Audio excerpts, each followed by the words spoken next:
तुम्ही पण प्राणीप्रेमी आहात का? अहो मग एखादं भुवू पाळा, एखादी मनीमाऊ पाळा. का तुमच्या कष्टाचा पैसा त्या मार्केटमधल्या बुल आणि बेअरच्या कशात घालताय? अहो त्याला समतासोबत वाढवा ना. समता पतसंस्था. टेन्शन नाही, रिटर्न्स निवडा. नमस्कार, मी प्रमोद स्वागत करतो सर्वांचं प्राधान्य न्यूज मध्ये. आपण सध्या कोपरगाव शहरातील बस स्टँड या परिसरामध्ये आहोत आणि या ठिकाणी आपण जर बघितलं, वृद्ध महिला सुद्धा आहेत, वृद्ध पुरुष सुद्धा या ठिकाणी आलेले आहेत. जे काही बसचा जो पास आहे, तो अर्ध्या तिकिटाचा जो पास आहे, त्या सवलतीसाठी अनेक या ठिकाणी सकाळपासून जे आहेत ते महिला असतील, पुरुष असतील आणि यामध्ये प्रामुख्याने सर्व पुरुष आणि ज्या महिला ज्या आहेत त्या वृद्ध आहेत. आणि त्याचा पास जो आहे तो घेण्यासाठी या पासच्या सुविधासाठी पुरुषांसाठी सुद्धा आणि महिलांसाठी सुद्धा एकच खिडकी जी आहे ती या ठिकाणी प्रामुख्याने उपलब्ध करून दिलेली आहे. 2 खिडक्या ज्या आहेत त्या नियमाने या ठिकाणी असल्या पाहिजे. काय सांगाल या ठिकाणी आपण आलेलो आहोत? माझ्याकडे सुद्धा सोडलेलं नाही बरं का. तसंच आलेलं आहे. सकाळपासून इथं पोयगावून आलो, इथं 3 वेळेस आलो, परत गेलो. अगोदर काय सांगायचे 2 वाजेपर्यंत बसा बरं का, आम्ही तुम्हाला मग नंतर कार्ड लिंक करू. त्यांनी काय आम्हाला घेतलंच नाही, म्हणजे मशीन बंद पडली नंतर. म्हणजे आता सध्या आपण किती वाजेपासून या ठिकाणी आलेलो आहोत? आता आम्ही 9 वाजेपासून. सकाळी 9 वाजेपासून. सकाळी 9 वाजेपासून आलात. आज आपण पहिल्यांदा आलात की चक्कर मारलेला आहे? 3 चक्कर झाले आणि आज एखादे सुद्धा कालच्या सोडले नाही. आलो का सांगा त्या, फक्त कार्ड मिळते. आणि अगोदर थांबा त्या, सांगा त्या 2 वाजेपर्यंत बसा, आम्ही तुमचं लिंक करू. ती काय द्या काढून. असं 3 दिवसापासून चालू. आणखी सुद्धा काही प्रतिक्रिया ज्या आहेत त्या वृद्ध महिला असतील, पुरुष असतील, आपण त्यांच्या आणखी सुद्धा काही प्रतिक्रिया या ठिकाणी घेणार आहोत. आमच्या 4 हेलपट्टे झाले, पण काय थोडा नंबर आला का बंद होऊन जातं. परत नंतर त्या कार्ड वाटप चालू राहते. असं सांगा त्या. किती हेलपट्टे मारायचे, बस गाड्या वेळेवर.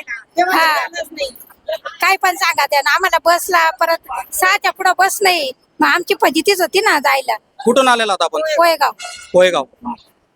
वृद्ध महिला असतील, पुरुष असतील, त्यांना या ठिकाणी जागा जी आहे ती व्यवस्थित उभं राहण्यासाठी नसल्यामुळे नागरिकांमध्ये प्रचंड गोंधळाची जी स्थिती जी आहे ती या ठिकाणी निर्माण झालेली आहे.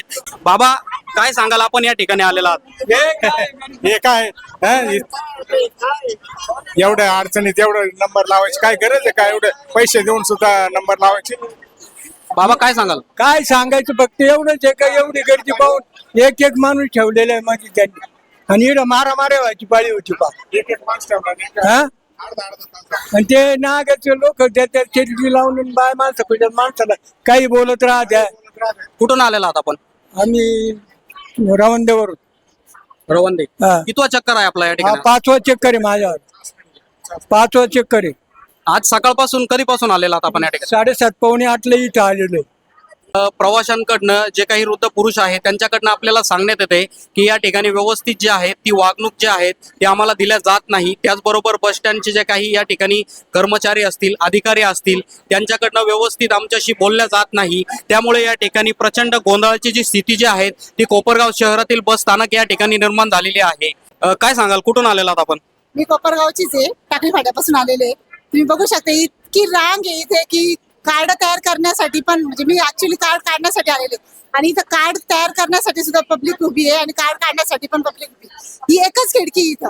त्यांनी असं 2 खिडक्या कमीत कमी 2 किंवा 3 तरी करायला पाहिजे. तुम्ही बघू शकता इतके वयोवृद्ध इथे आलेले आहेत की आपल्यापेक्षा म्हणजे वयस्कर माणसं सुद्धा आहे इथे. त्यांची सुद्धा शासनाने काळजी करावी. लांबून लोक आलेले एवढे उन्हातानामध्ये, त्यांनी एवढे रांगेत उभे राहिलेले.